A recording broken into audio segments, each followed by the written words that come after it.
सभी को जय यीशु। परमेश्वर के नाम से मैं दोबारा आप लोगों को स्वागत करता हूं आज के हमारे इस टीवी प्रोग्राम में।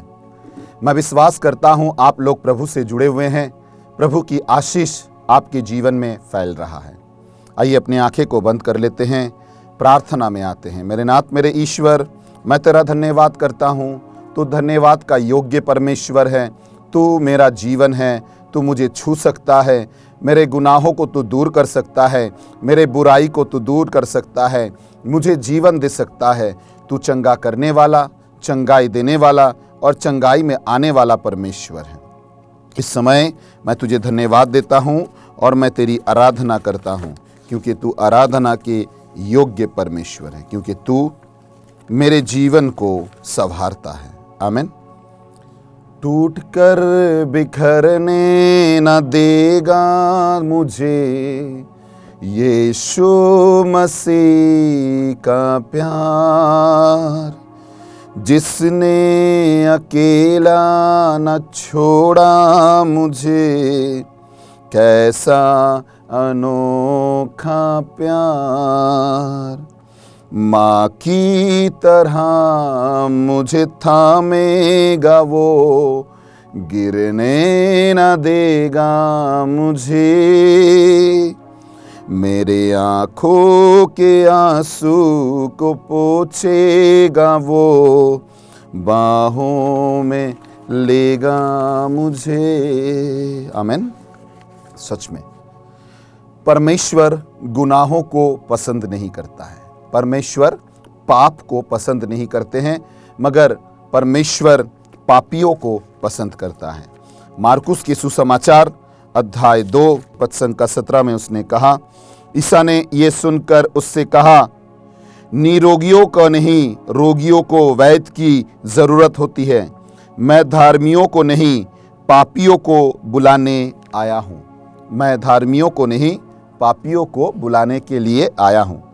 वो पापियों को प्यार करते हैं, मगर वो पाप को घृणा करते हैं। जिससे भी उसने मिला, उसने सभी से एक ही बात कहा, मेरे बेटे मेरे बेटी, पाप मत करो और दोबारा पाप मत करो और दोबारा पापों में अपने आप को लिप्त मत करो। यूहन्ना का सुसमाचार अध्याय 8, उस नारी जो प्रभु के पास आए थे, उसने प्रभु से जब मिला, सभी कोई उसे पत्थर मारने के लिए तैयार हो चुके थे, मगर यीशु ने उसे बचाया। यीशु ने कहा, अगर कोई भी पापी है तो उसे पत्थर मारे। और यूहन्ना का सुसमाचार अध्याय 8 पद संख्या 11 में कहा, उसने कहा, प्रभु कोई भी मुझे पत्थर नहीं मारा। यीशु ने उससे कहा, मैं भी तुम्हें दोषी नहीं करता हूं, आज से तुम गुनाह मत करना। जिससे भी प्रभु ने मिला, प्रभु ने एक ही बात कहा, पाप मत करो, क्योंकि वो पाप को घृणा करते हैं, वो पापों को पसंद नहीं करते हैं। शुरू से लेकर अंत तक जितने जनों ने पाप किया, स्वीकार नहीं की और पापों के साथ अपना जीवन चलाया, उसके जीवन नष्ट हो चुका है। आदि पिता माता आदम और हवा को ले लीजिए, जिन लोगों ने अपने जीवन को बचाने की कोशिश कर रहे थे, जिन लोगों ने अपने जीवन में चलने की कोशिश कर रहे थे, उन लोगों ने सोचा था कुछ नहीं होगा, मगर उन लोगों ने अपने गुनाहों के कारण पापों में गिर गए और वही पाप उन लोगों को एदेन उद्यान बगीचे से निकाल कर बाहर कर दिया। वचन कहता है, आदि पुस्तक अध्याय 3 पद संख्या 23, इसके कारण परमेश्वर ने आदम और हवा को एदेन उद्यान बागान से बाहर निकाला और उन लोगों को अपने कामों में व्यस्त कर दी। उस पवित्र स्थान से वो लोग निकल गए, क्योंकि उन लोगों की पाप उनके जीवन में बहुत सारे बुराई को लाते हैं। पाप हमारे जीवन में बहुत सारे बुराई को लाते हैं और इस पाप के कारण हम लोग प्रभु के पास से दूर हो जाते हैं। बहुत सारे मैंने देखा है, शुरू में कहता है कि मैं प्रभु में चल रहा हूँ, मेरे साथ परमेश्वर की आत्मा है, बहुत सारे चिन्ह और चमत्कार की प्रार्थना करते हैं, मगर धीरे धीरे जब बढ़ने लगता है, उसके जीवन में नम्रता चोरी हो जाता है और उसके जीवन वो ऊंचा में ले जाते हैं। वो सोचते हैं वही सब कुछ कर रहा है और इसी के कारण उसके जीवन में गलतियों के ऊपर गलती और ईश्वर से वो दूर हो जाते हैं। आज मैं आप लोगों को यही बताना चाहता हूँ, है मेरे प्रियजन, आप लोग जान लीजिए, आपका परमेश्वर जीवित खुदा परमेश्वर है। आपका परमेश्वर ताकतवर परमेश्वर है, आपका परमेश्वर जीवन देने वाला परमेश्वर है। अगर आप उससे जुड़ेंगे, अगर आप उसके करीब आएंगे, अगर आप उससे मिलेंगे तो वो आपका जीवन बदल देगा। मगर शर्त एक ही है, आपके जीवन से पापों को दूर करना पड़ेगा। पाप हमारे जीवन में बीमारी, पाप हमारे जीवन में परेशानी, पाप हमारे जीवन में बहुत सारे कठिनाइयों को लाता है। इसीलिए पाप को दूर करना बहुत जरूरी है। आमीन।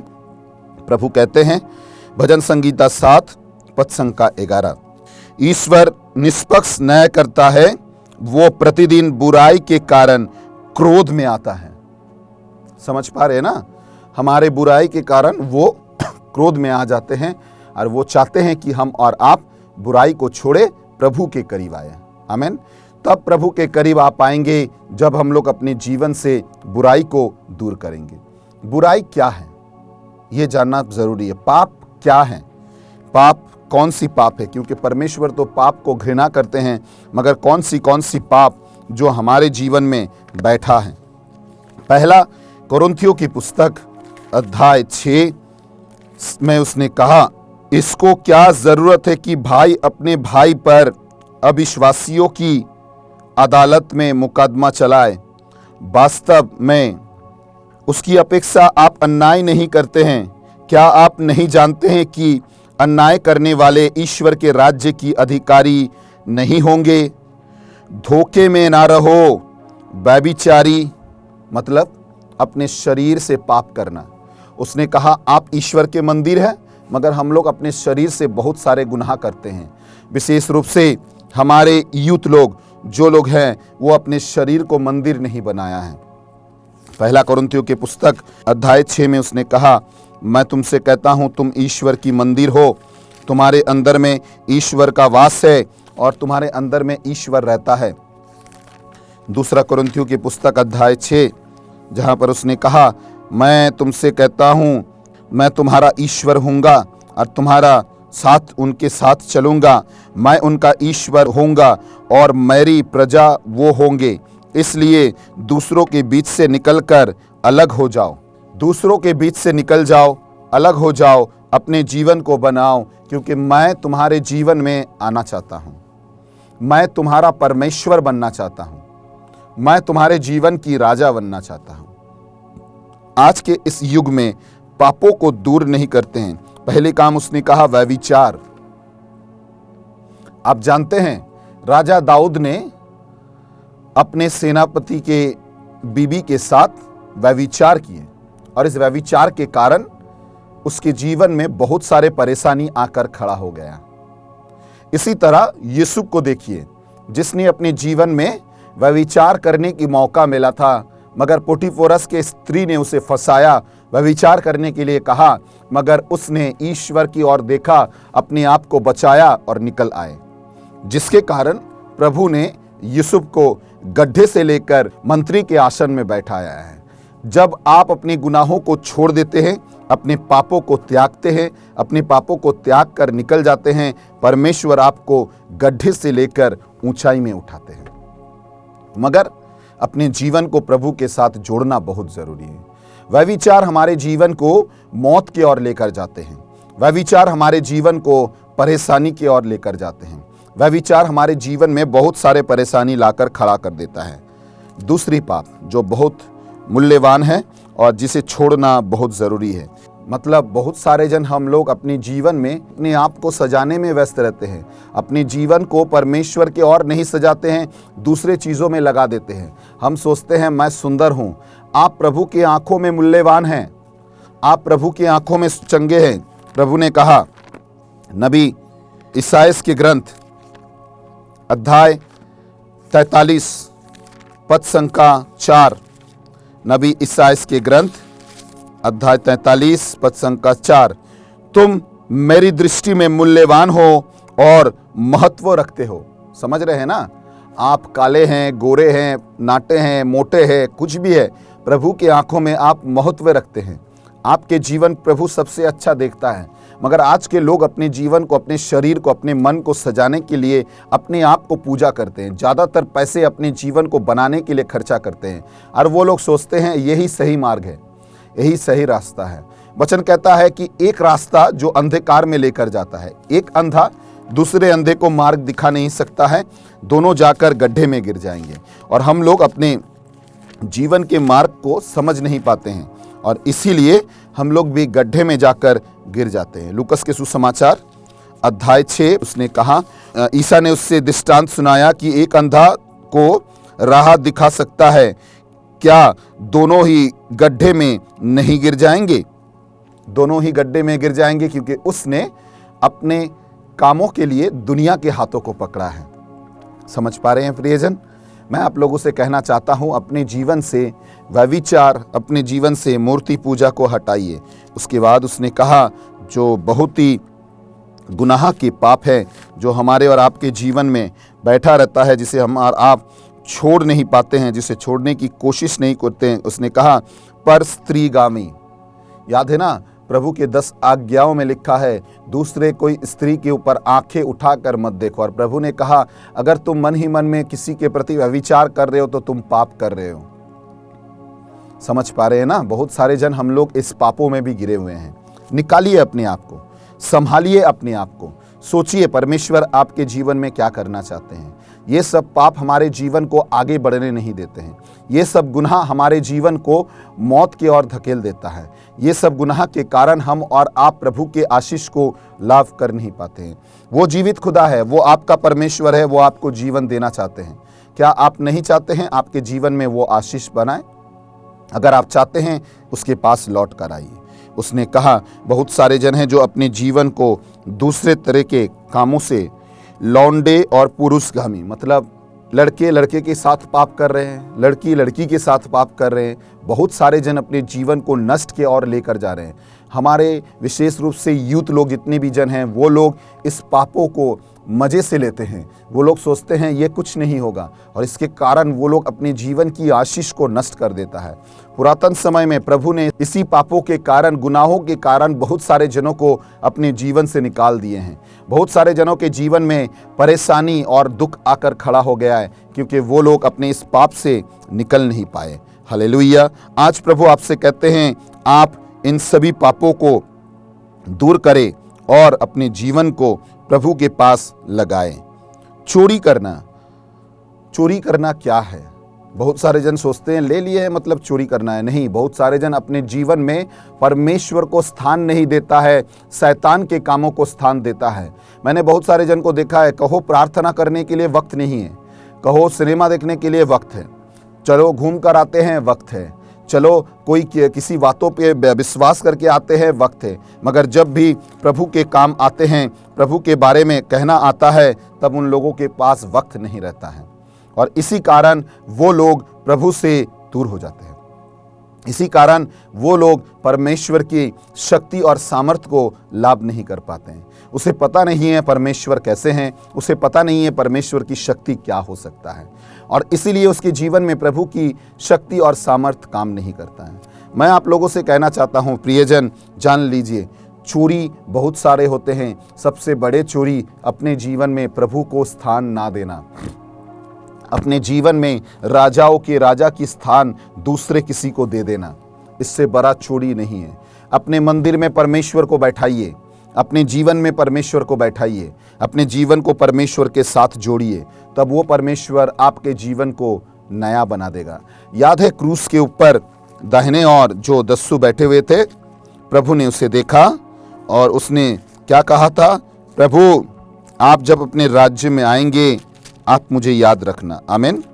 और उसके बाद उसने कहा क्रूस में, जिसे लूकस के सुसमाचार अध्याय 23 पद संख्या 39 से कहते हैं, एक व्यक्ति ने कहा, एक दस्यु ने कहा, क्या तुम ईश्वर हो?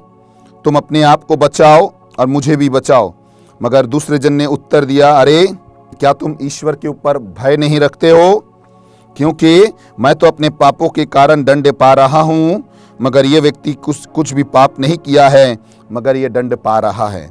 मैं तुमसे कहता हूँ, अपने कामों के लिए तुम पापित हो, इसीलिए दंड पा रहे हो। और उसके बाद उसने कहा, हे यीशु, आप अपने राज्य में जब आएंगे आप मुझे याद रखना। एक चोर ने अपने पापों के लिए स्वीकार किया, पापों के लिए उसने माफ़ी मांगी, और उसके जीवन राजाओं की ओर बदल गया। वो स्वर्ग की ओर पहुंच गए। उसके जीवन में स्वर्ग की कृपा उतर कर आई और उसके जीवन आशीष में बदल गई। प्रियजन, जब हम लोग प्रभु के चरणों में आते हैं, परमेश्वर से मिलते हैं, परमेश्वर की कृपा और दया को मांगते हैं, आप और हम जब अपने जीवन को प्रभु की ओर लगाते हैं, प्रभु हमें और आपको ऊंचा करता है। आमीन। इसके बाद उसने बहुत ही सुंदर कहा है, और बहुत सारे गुनाह हैं। लोभी, जो अपने जीवन में लोभ रखते हैं, छोटी छोटी चीज़ों के ऊपर लोभ करना, छोटी छोटी चीज़ों के ऊपर लोभ हो जाना। उसके बाद उसने कहा विशेष रूप से नशा के जीवन। हमारे कलकत्ता में बहुत सारे भाई जो आते हैं प्रेयर में, उन लोगों के जीवन में बहुत सारे नशे के जीवन हैं। मगर जब मैं उन लोगों के साथ बैठता हूँ, प्रार्थना करता हूँ, काउंसलिंग करता हूँ, तब पता लगता है कि उसने नशा ऐसे ऐसे चालू नहीं किया। कोई ना कोई उसके इस नशे के रास्ते में लाने के लिए उसे रास्ता दिखाया था। कोई दोस्त, परिवार या कोई व्यक्ति जिसने उसे रास्ता दिखाया कि इस नशे के जीवन में आओ, और वो एक बार वो लालच उसके जीवन में लग गई और उससे वो निकल नहीं पा रहे। मैं आपसे कह रहा हूँ, परमेश्वर आपको छुटकारा दे सकता है। मैं जीवित उदाहरण हूँ। जब उस हॉस्पिटल में प्रभु ने मुझे पुकारा कि अंतोनी, मैं तेरे नाम को लेकर पुकार रहा हूँ, मैं तो नशे के जीवन में मर गया था। डॉक्टर ने कहा था दोबारा नशा करोगे तो मर जाओगे। मगर उस समय प्रभु ने मुझे निकाला, प्रभु ने मुझे बचाया, और प्रभु ने कहा मेरे कामों के लिए मैं तुझे व्यवहार करना चाहता हूँ। आज इसीलिए आप देखिए, इतने सालों से मैं परमेश्वर का काम कर रहा हूँ। दीक और दीक मैं जाता हूँ प्रभु के वचन को लेकर। जैसे अभी इस प्रार्थना भवन टीवी में भी मैं हूँ, आप लोगों के साथ जुड़े हुए हूँ। विश्वास कीजिए, परमेश्वर चाहते हैं अपने जीवन से नशे को हटाइए। जो लोग नशा करता है वो परमेश्वर का योग्य नहीं है, क्योंकि एक मुंह से दो पानी निकलना नहीं चाहिए। याकूब के पत्र में लिखा हुआ है, एक नल से दो पानी नहीं निकलता है। आमीन। एक नल से दो पानी नहीं निकलता है। हालेलुया। और इसी तरह उसने कहा, अपने जीवन को पकड़ो, अपने जीवन को बांधो, अपने जीवन को समर्पण करो, क्योंकि जान लो तुम परमेश्वर की आशीष और कृपा पाने की योग्य हो। उसने कहा अपने शरीर को बनाओ, अपने शरीर को परमेश्वर के हाथों में रखो। अध्याय 3 में उसने कहा कि जैसे वो जहाज चलते हैं, उसी तरह उसमें छोटी सी जो कंपास रहता है जो पूरे जहाज को नियंत्रण करता है, उसी तरह मैं तुम लोगों से कहता हूं अपने जीवन को देखो।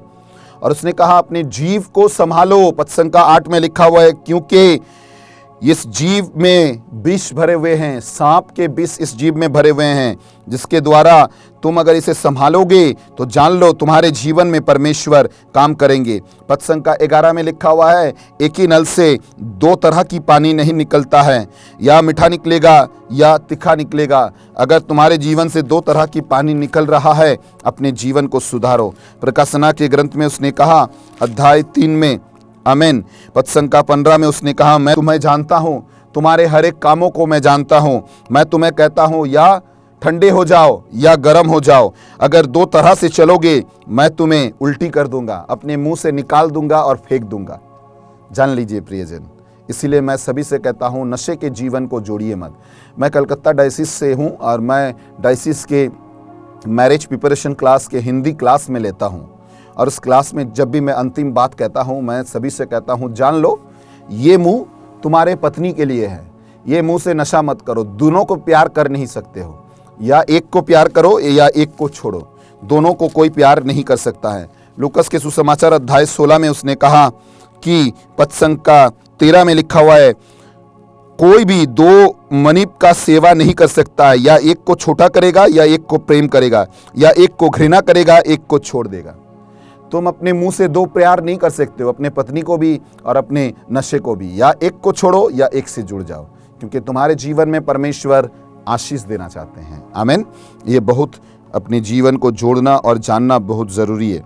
और धोखेबाज ईश्वर के राज्य के अधिकारी नहीं होंगे। धोखेबाज मतलब बहुत सारे जन धोखेबाज है, जो धोखा देता है, जो प्रभु से दूर हो जाता है, जो अपने जीवन को धोखे में जोड़ते हैं और वो समझते हैं कि ये ठीक है, ये कुछ नहीं होगा, ये जैसे चल रहा है चलने दो, मैं तो ठीक हूँ, कुछ बात नहीं है, कुछ नहीं होगा। मैं आपसे कहता हूँ धोखेबाज मत बनिए।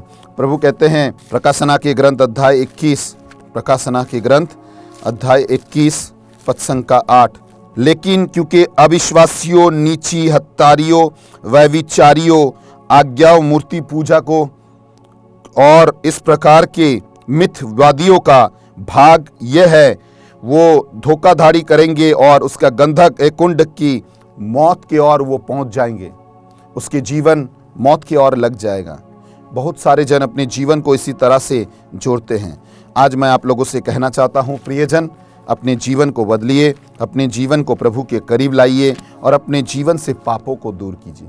इसीलिए आज का वचन है, अपने जीवन से पाप को दूर करो, अपने जीवन से पाप को दूर करो, क्योंकि परमेश्वर पाप को पसंद नहीं करता है। परमेश्वर ये नहीं चाहते हैं कि आप पापी बने। परमेश्वर ये नहीं चाहते हैं आपके जीवन में पाप रहे। परमेश्वर ये नहीं चाहते हैं आपका जीवन पाप में भरा रहे। मत्ती के सुसमाचार अध्याय 5 पद संख्या 28 में उसने कहा, आमीन, हालेलुया, परंतु मैं तुमसे कहता हूं, जो बुरी इच्छा से किसी स्त्री पर दृष्टि डालता है, वो अपने मन में उनके साथ व्यभिचार कर चुका है।